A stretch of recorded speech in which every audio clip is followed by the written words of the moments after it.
ಕ್ರಿಸ್ತನಲ್ಲಿ ಪ್ರಿಯರೇ, ಕರ್ತನ ನಾಮದಲ್ಲಿ ಎಲ್ಲರಿಗೂ ವಂದಿಸುವವಳಾಗಿದ್ದೇನೆ. ಪ್ರಿಯರೇ, 1 ಪೇತ್ರ 5:7 ಧ್ಯಾನಿಸುವ. 1 ಪೇತ್ರ 5:7. ನಿಮ್ಮ ಚಿಂತೆಯನ್ನೆಲ್ಲ ಆತನ ಮೇಲೆ ಹಾಕಿರಿ, ಆತನು ನಿಮಗೋಸ್ಕರ ಚಿಂತಿಸುತ್ತಾನೆ. ನಿಮ್ಮ ಚಿಂತೆಯನ್ನೆಲ್ಲ ಆತನ ಮೇಲೆ ಹಾಕಿರಿ, ಆತನು ನಿಮಗೋಸ್ಕರ ಚಿಂತಿಸುತ್ತಾನೆ. ಹೌದು ಪ್ರಿಯರೇ, ಎಂಥ ಸುಂದರವಾದಂತಹ ವಾಕ್ಯ ಈ ದಿನ ನಾವು ಧ್ಯಾನಿಸುವವರಾಗಿದ್ದೇವೆ. ಕರ್ತನು ನಮಗಾಗಿ ಚಿಂತಿಸುವಾತನಾಗಿರುವುದರಿಂದ ನಮ್ಮನ್ನು ವಿಚಾರಿಸುತ್ತಾನೆ. ಆದ್ದರಿಂದ ನಮ್ಮ ಕಷ್ಟಗಳು, ಚಿಂತೆ, ಭಾರಗಳು ಎಲ್ಲವನ್ನ ಆತನ ಮೇಲೆ ಹಾಕುವುದರಿಂದ ನಮಗಾಗಿ ಆತನು ಚಿಂತಿಸುವವನಾಗಿದ್ದಾನೆ. ಮಾತ್ರವಲ್ಲ, ಶಿಲುಬೆಯಲ್ಲಿ ಆತನು ನಮಗಾಗಿ ಎಲ್ಲವನ್ನ ಮಾಡಿ ಮುಗಿಸಿದ್ದಾನೆ ಕೂಡ. ಪ್ರಿಯರೇ, ಆತನು ಶಿಲುಬೆಯಲ್ಲಿ ಹೊತ್ತು ತೀರಿಸಿದ್ದನ್ನ ಇನ್ನೂ ನೀವು ವ್ಯರ್ಥವಾಗಿ ಯಾಕೆ ಹೊರಬೇಕು? ಹೌದಲ್ವಾ?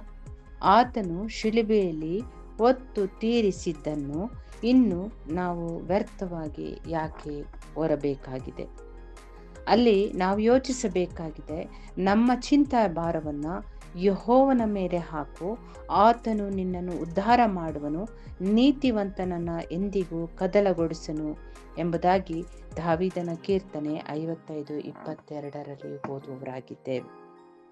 ನಿನ್ನ ಚಿಂತಾ ಭಾರವನ್ನ, ಈ ಒಂದು ವಾಕ್ಯವನ್ನ ನಾವು ನೋಡುವುದಾದರೆ, ಆಗರಳನ್ನು ನಾವು ಯೋಚಿಸುವುದಾದರೆ, ಆಗರಳೆಂಬ ಸಾರಳ ದಾಸಿಯು ಶ್ರೀಮಂತನಾದ ಅಬ್ರಹಾಮನಿಗೆ ಆಕಸ್ಮಿಕವಾಗಿ ಹೆಂಡತಿಯಾದಳು.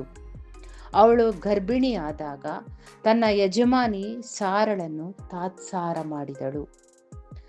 ಇದನ್ನು ನಾವು ಸತ್ಯವೇದದಲ್ಲಿ ನೋಡುವವರಾಗಿದ್ದೇವೆ. ಇದರಿಂದಾಗಿ ಮನೆ ಬಿಟ್ಟು ಹೊರಗೆ ಹೋಗಬೇಕಾಯಿತು.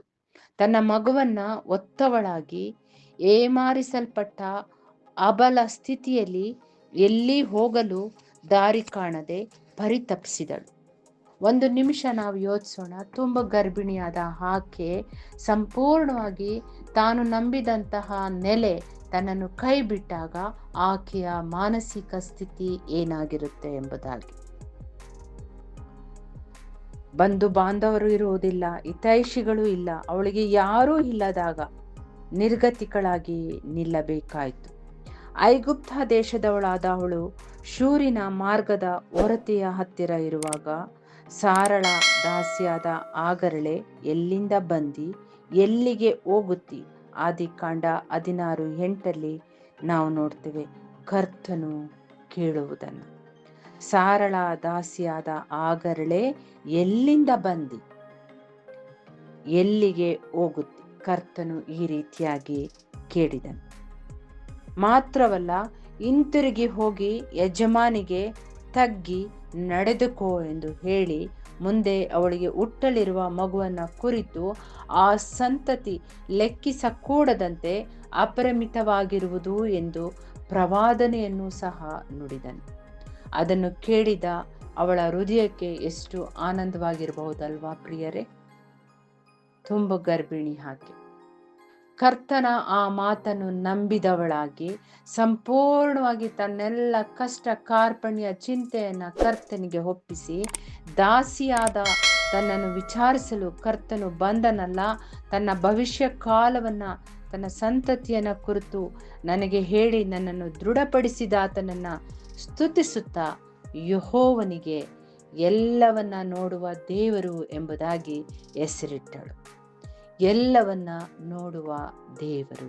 ಹೌದು ಪ್ರಿಯರೇ, ನಮ್ಮ ಪ್ರತಿಯೊಂದು ಅಗತ್ಯತೆ, ಅವಶ್ಯಕತೆ ಬಲ್ಲಾತನು ಪರಾತ್ಪರನಾದ ತಂದೆಯಾದ ದೇವರಾಗಿದ್ದಾನೆ.